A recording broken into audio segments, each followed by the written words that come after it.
പൂജ കഴിഞ്ഞ് കഴിഞ്ഞാൽ അവസാനം ശാക്തയെ സമർപ്പണം ചെയ്താൽ ഉദ്വസിപ്പിക്കുക എന്നുള്ളൊരു നിയമമുണ്ട്. ഉദ്വാസനം ചെയ്യുമ്പോൾ നമ്മൾ ലക്ഷണം നോക്കും. അപ്പോൾ നമ്മൾ നോക്കിയപ്പോൾ ദീപം ശുദ്ധമായി കത്തി, പൊട്ടിപ്പൊരിഞ്ഞിട്ടില്ല, അങ്ങനെയില്ല, നന്നായിട്ട് പ്രകാശിച്ചു. അതുപോലെ തന്നെ നാണയം അതിൻ്റെതായ നമ്മൾ ആചാരപ്രകാരം തന്നെ അത് മലർന്നിട്ട് തന്നെ വീണു. വീടുകളിലൊക്കെ ഭൈരവൻ പൂജ എന്തിനു വേണ്ടിയിട്ടാണ് ചെയ്യേണ്ടത്? വീടുകൾ സാധാരണ ഭൈരവനായിട്ടുള്ള പൂജകൾ അപൂർവമാണ്, ഇല്ല. ജന്മത്തിൽ ചെയ്ത പാവങ്ങളും ഇത് ഇപ്പോഴും ജീവിതത്തിൽ ചെയ്തുകൊണ്ടിരിക്കുന്ന പാവത്തിനെല്ലാം ഒരു മോചനം ഈ ഭൈരവ പൂജയിലൂടെ കിട്ടും. യാതൊരു സംശയമില്ല.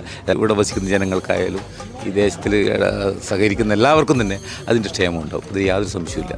നിവേദ്യം മാത്രമല്ല, ഗുരുസീതർപ്പണത്തോടു കൂടി മാത്രമേ ഭൈരവൻ പൂജയിൽ പൂർണ്ണത വരുള്ളൂ. അഷ്ടഭൈരവന്മാരുണ്ട്.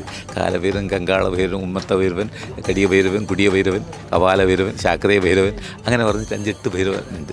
ഓരോരു ഭാവമാണ് ശിവൻ്റെ, മഹാദേവൻ്റെ ഓരോ ഭാവങ്ങളാണ് ഓരോരു. നിർബന്ധമായിട്ടും ദേവാദേവനായിരിക്കുന്ന ഭഗവാന്റെ ചൈതന്യം ഇവിടെ വരുമ്പോൾ എന്തായാലും ഈ ദേശങ്ങൾക്കും മഹത്തുക്കൾക്കും മഹാജനങ്ങൾക്കും എല്ലാവർക്കും ക്ഷേമം ഉണ്ടാകും എന്നുള്ള കാര്യത്തിൽ സംശയമില്ല.